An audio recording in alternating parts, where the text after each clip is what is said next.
Pada bulan Maret 2002, setelah menyelesaikan gelar PhD-nya di Amerika, Shannon dan suaminya kembali ke rumah orang tuanya setelah 5 tahun pergi.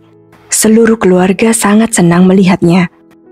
Akan tetapi, ketika Shannon dan suaminya sedang tidur siang, ayahnya tiba-tiba memasuki kamar dengan membawa kapak dan menyerang mereka. Bagaimana kisah lengkapnya? Sebelumnya silakan subscribe dulu channel ini serta nyalakan loncengnya untuk mengetahui kasus-kasus kriminal yang terjadi di berbagai negara. Pada bulan Juni 1972, seorang bayi perempuan lahir di sebuah desa kecil di Kabupaten Chaoyuan, Kota Yantai, Provinsi Shandong. Orang tuanya menamainya Chao Qingxiang. Kita akan memanggilnya Shannon. Kondisi ekonomi di Cina pada tahun 1970-an sangat miskin, terutama di daerah pedesaan. Orang tua Shannon yang merupakan petani dengan pendidikan rendah tidak senang dengan kelahirannya. Ayah Shannon, Chao Yuling, merasa malu karena tidak memiliki anak laki-laki dan percaya bahwa orang-orang di desa bergosip tentang dia. Chao Yuling sering bersikap tidak baik kepada istrinya dan sering mengatakan bahwa Shannon adalah beban. Pada suatu hari, akhirnya dia mendapatkan keinginannya, yaitu memiliki seorang putra ketika Shannon berusia 2 tahun. Walaupun mereka hidup miskin, dia tetap berjuang menabung sejumlah uang demi mengadakan perayaan kelahiran putranya itu. Akan tetapi, tragedi terjadi hanya 2 tahun kemudian. Putranya terkena meningitis. Awalnya karena demam yang berulang, dokter salah mendiagnosis dia terkena flu yang menunda pengobatan yang tepat. Pada saat kesalahan diagnosis itu berusaha diperbaiki, putranya telah menderita epilepsi.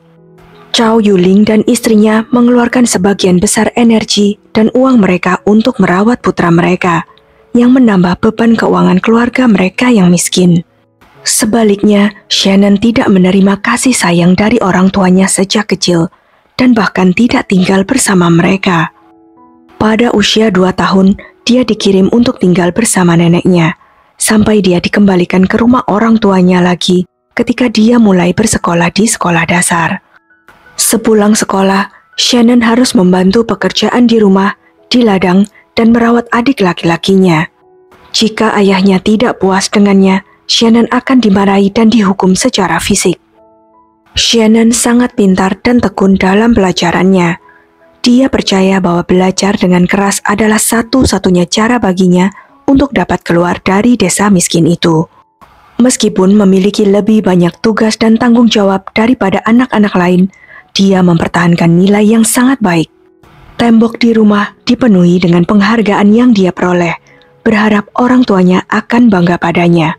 Tetapi ayahnya, Chao Yuling, tidak menganggap anak perempuan perlu belajar terlalu lama dan menganggapnya hanya membuang-buang uang.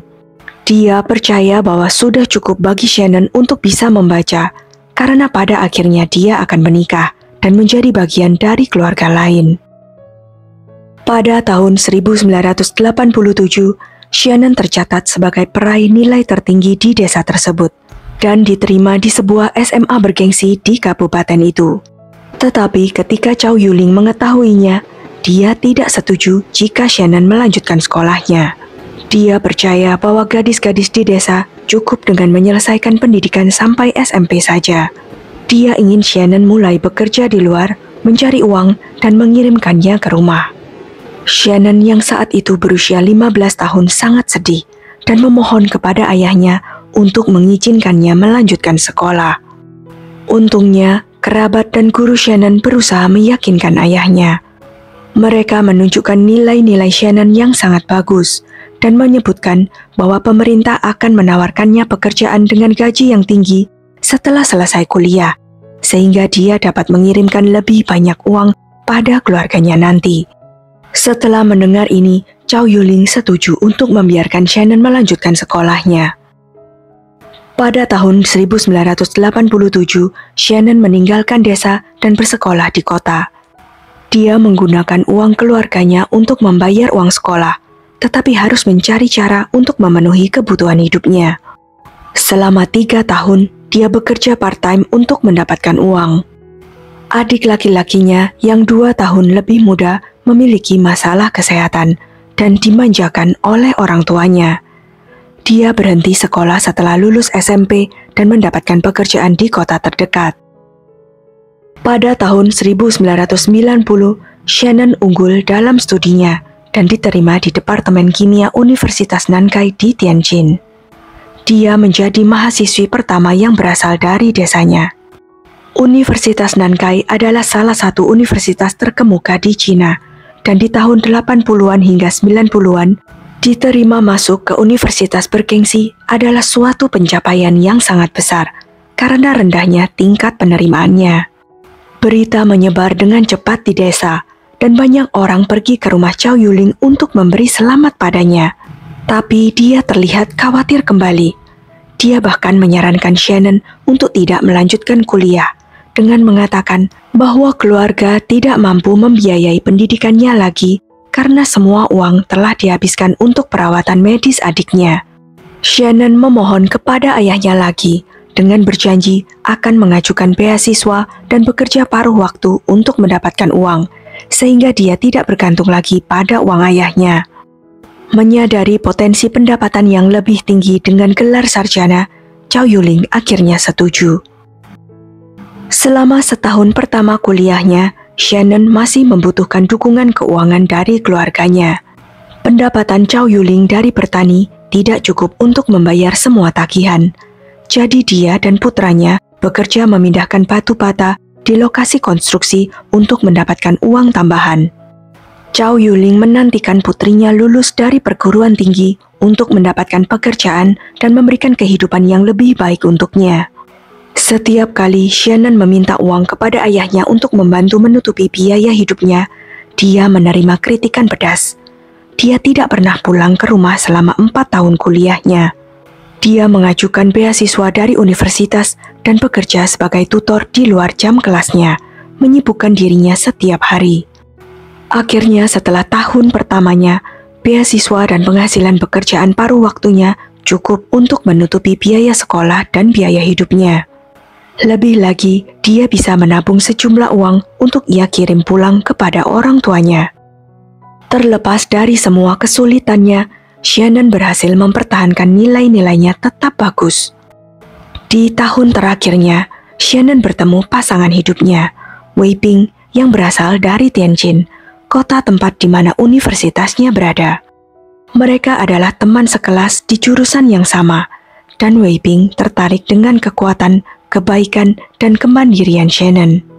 Dia terus mengejarnya, tetapi Shannon awalnya enggan menjalin hubungan dengannya, karena latar belakang keluarganya membuatnya merasa rendah diri, serta tuntutan kehidupan akademis dan pribadinya menyisakan hanya sedikit waktu untuk masalah percintaan.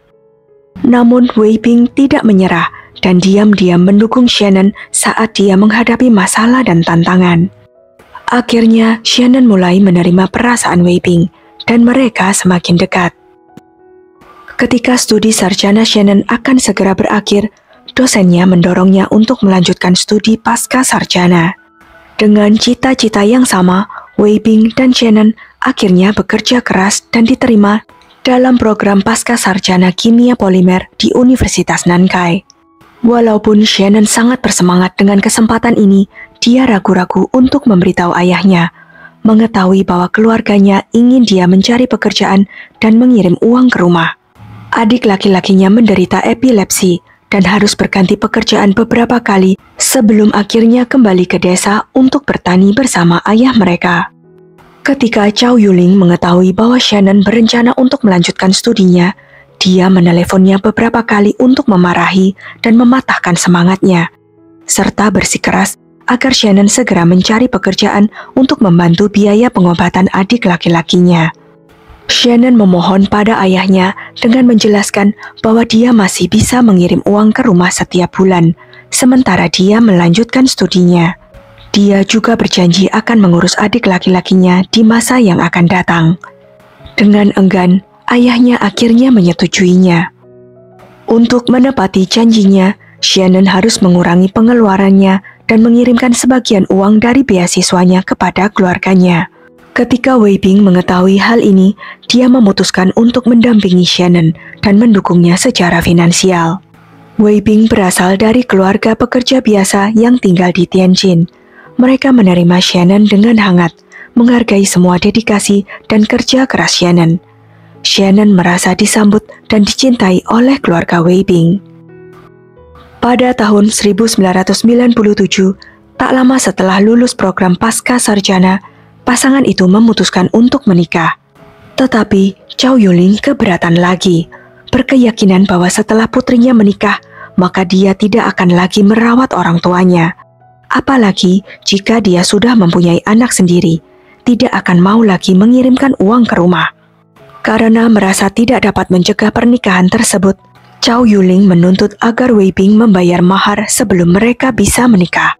Pernikahan diadakan di Tianjin dengan semua biaya ditanggung oleh orang tua Wei Bing.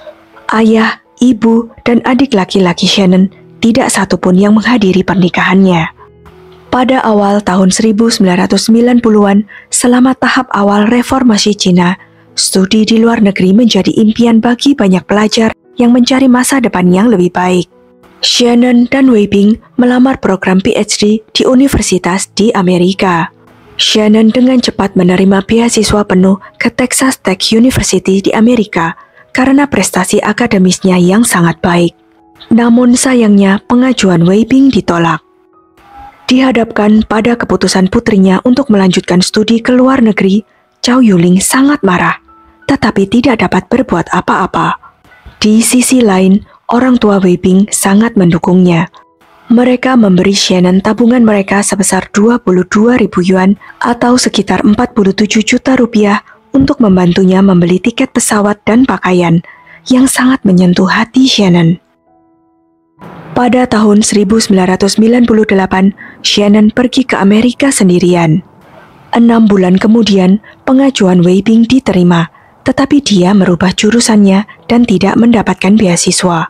Segera setelahnya, keduanya bersatu kembali di Amerika, dan Wei Bing terdaftar di program doktoral ilmu komputer di Texas Tech University.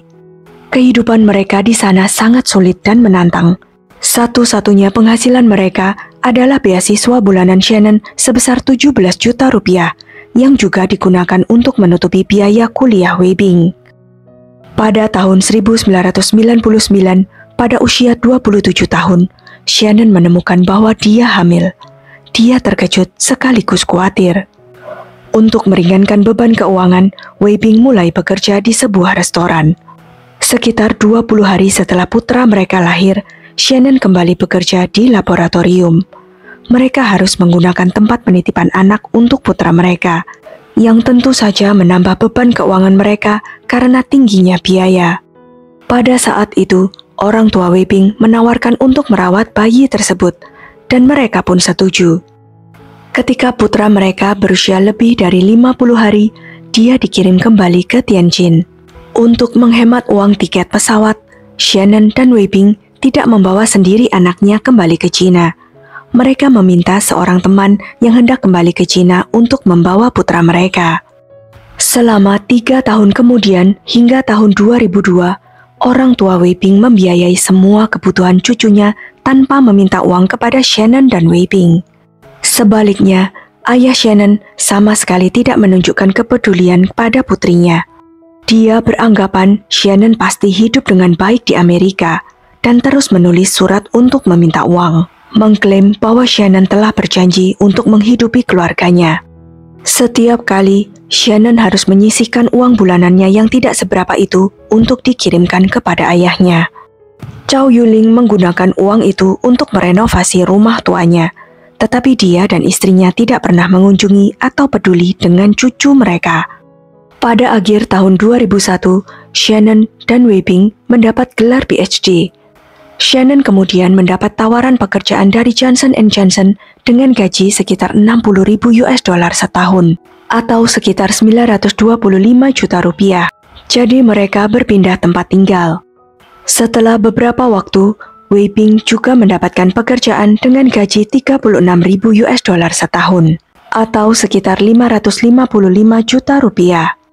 Shannon dan Wei Bing akhirnya menyelesaikan semua studi mereka dan mendapatkan pekerjaan yang bagus. Kehidupan baru yang bahagia di Amerika bersama putra mereka akan segera terpenuhi. Mereka berencana untuk mengunjungi orang tua mereka di Cina sebelum pekerjaan Wei Bing dimulai, serta membawa kembali putra mereka untuk tinggal bersama mereka di Amerika. Pada tanggal 18 Maret 2002, mereka bertemu kembali dengan putra mereka di Tianjin. Shannon sangat berterima kasih kepada mertuanya karena telah merawat putra mereka. Dia memberi mertuanya $10.000 atau sekitar 155 juta rupiah sebagai tanda terima kasih atas dukungan mereka.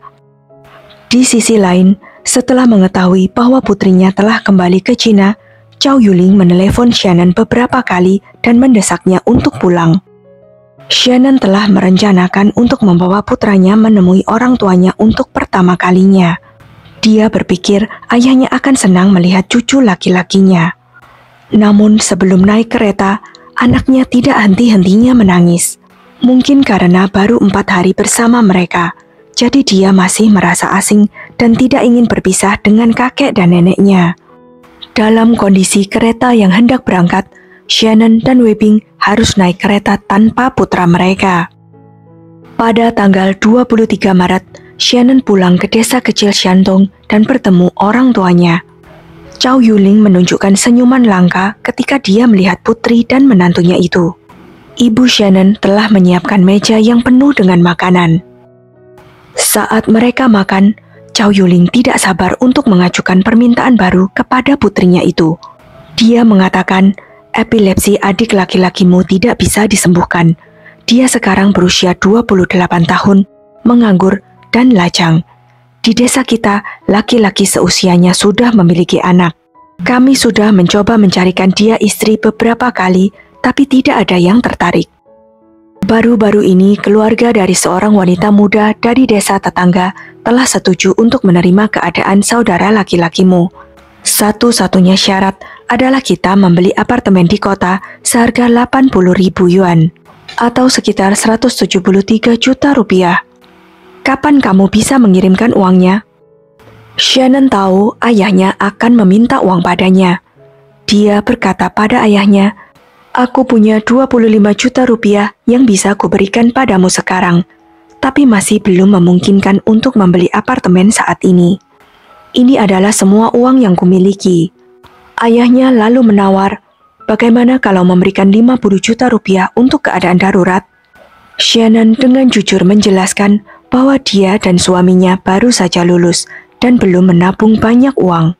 Biaya hidup mereka di Amerika tinggi, dan setelah membayar tiket pesawat dan memberikan $10.000 kepada mertuanya, mereka tidak punya uang lagi. Jadi, tidak mampu membeli apartemen sekarang.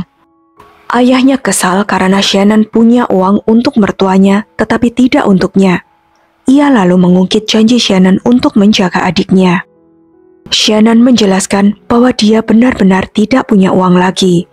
Dia telah mengirim banyak uang untuk membantu merenovasi rumah dan pekarangan baru keluarganya, dan dia telah berusaha melakukan yang terbaik.